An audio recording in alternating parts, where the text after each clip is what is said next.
charged a security checkpoint armed with multiple weapons, and he was taken down by some very brave members of Secret Service, and they acted very quickly and have just released, for purposes of transparency, clarity. I've ordered it to be put out. You probably have it by now, put out on Truth and put out on many other platforms. A tape showing the violence of this thug that attacked our Constitution, and also showing how quickly Secret Service and law enforcement acted on our country's behalf. Really did a great job.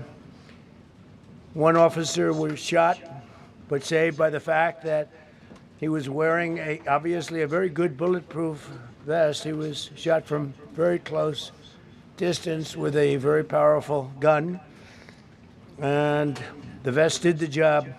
I just spoke to the officer, and he's doing great. He's in great shape. He has very high spirits, and we told him we love him and respect him, and he's a very proud guy. He's very proud of what he does, Secret Service agent.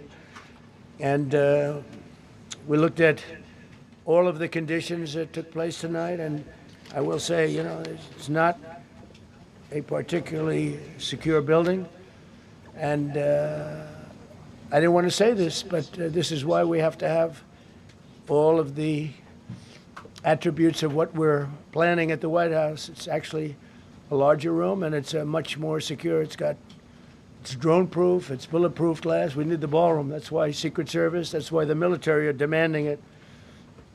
They've wanted the ballroom for 150 years for lots of different reasons, but today's a little bit different, because today we need levels of security that probably nobody's ever seen before.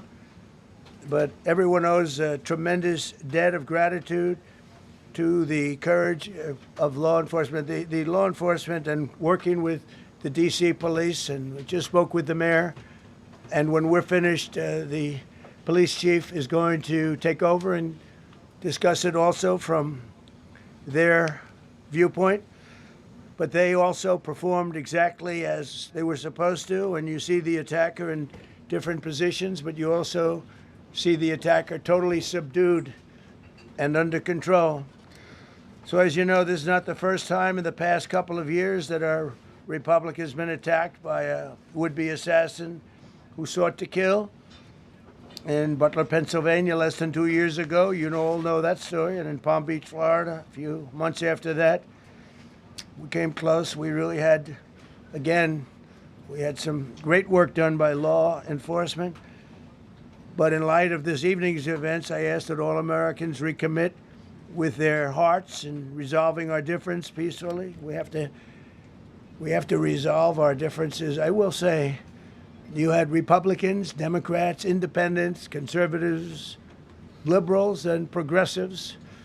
Those words are interchangeable, perhaps, but maybe they're not. But yet everybody in that room, big crowd, record-setting crowd. There was a record-setting group of people. And there was a tremendous amount of love and coming together. I watched, and I was very, very impressed by that. But First Lady and I were taken very well care of, very quickly rushed off the stage. Vice President J.D. Vance, who's here, was likewise beautifully done. He was just saying how quickly everybody acted, law enforcement, Secret Service in particular in this case, but law enforcement. Marco had the same thing. Pete was there. Pete didn't want any help. He didn't want anybody to help him. He doesn't want anybody to help him, but he did get some, didn't you? And I think you also said that it was very impressive. So with that, I'd like to ask Todd Blanche to come up, say a few words, and tell you it's already underway. The man has been captured. They're going to his apartment. I guess he lives in California, and he's a sick person, a very sick person, and we don't want things like this to happen. I think it's very important that I say, though, and I told the representatives of the evening, they did such a beautiful job. It was such a beautiful evening. And again, they're talking about free speech in our Constitution. That's what it's all about, not just White House correspondence. It was really based on free speech in our Constitution. But I said very importantly that we'll do it again within the next 30 days, and we'll make it bigger and better and even nicer. So I just want to thank everybody that was involved. I also want to thank the press, the media. You've been very responsible in your coverage. I will say I've been seeing what's been out, and you've been very responsible. So Todd Blanche, I'd like to say a few words. I know we're going to have cash, and then you're going to go on. We can ask, I guess we can take a couple of questions. I want to thank the First Lady that was a rather traumatic experience for her. There was a lot of action taking place up there very quickly. But again, the response time was really incredible. And we're going to reschedule. We're going to do it again. We're not going to let anybody take over our society. We're not going to cancel things out because we can't do that. We wanted to stay tonight. I will tell you, I fought like hell to stay. But it was protocol. They said, please, sir, because they didn't know there was a lot of action going on, and they didn't know, could there be probably a lone shooter, but we'll find out. We'll find out very quickly. They have it very well under control. So I want to thank everybody very much. And Todd Blanche, please. Thank you very much, Mr. President. Tonight you saw the very worst and the very best of this country. You saw the very worst by the actions of that coward that the President just talked about. But you also saw the very best because you saw law enforcement do exactly what they're supposed to do.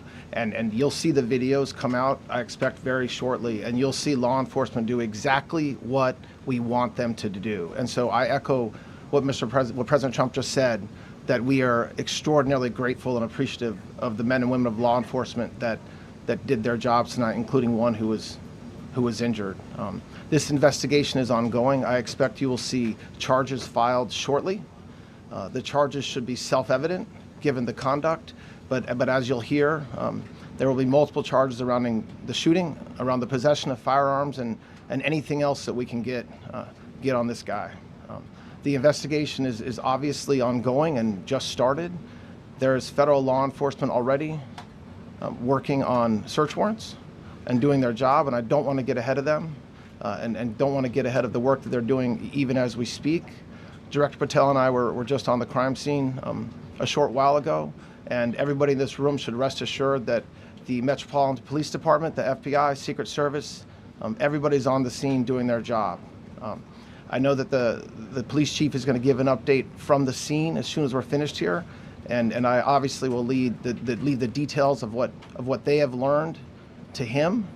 But in the meantime, I just want to thank everybody in this room for the courage. And I want to thank President Trump for his words, and I promise you, justice will be served. Thank you. Director Patel. Thank you, General. Thank you, Mr. President. The President's absolutely right. You saw the best resolve of American law enforcement because you, Mr. President, inspire them 24/7, 365. You give them the resources that they need, and they know that you have their back. And that is a changing dynamic in this country, and that's why you saw brave Secret Service agents respond immediately, swiftly, subdue and take down the suspect, and safeguard the lives of thousands of individuals at that hotel. Thanks to our interagency partnership with the Department of Homeland Security and the Metropolitan Police Department, the FBI was rapidly deployed onto the scene, took over the evidence response unit, is examining all the ballistics that were found on scene to include the long gun and the shell casings. We are conducting witness interviews as we speak. You will hear from our team on the scene there with the mayor and the head of the FBI field division there.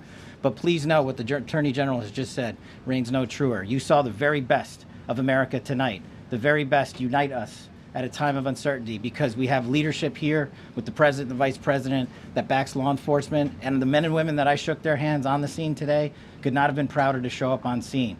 And as the Attorney General said, make no mistake, we are conducting witness interviews. If you have any information whatsoever related to this event, 1-800-CALL-FBI, 1-800-CALL-FBI. No piece of information is too small. No piece of information is inadequate. We will evaluate it all. We will also be conducting interviews of those that were there And if any of those individuals have information, please come forward to law enforcement or the FBI or the Metropolitan Police Department. We will be examining this individual's background thoroughly. That process has already started, and we are going to ensure that he was either a lone wolf actor or anyone else that was responsible. We will analyze all evidence immediately to make sure that we safeguard this country. Mr. President, Mr. Vice President, thank you for your leadership. Attorney General and Homeland Secretary Marlin, thank you for your partnership in law enforcement. Thank you, Ken. Okay, we'll do a couple and then we go to the chief. Madam Chairman, I just want to say you did a fantastic job. What a beautiful evening, and we're going to reschedule. Okay. And after that, it's very tough for her to ask a killer question, right? But you have done a fantastic job. Please. Mr. President, I appreciate it. As you mentioned, it all happened so quickly. Yeah. And I wonder, especially because unfortunately you have experience with these sorts of threats, in that moment when you realized there was a threat and service agents were telling us to get down, can you describe what was going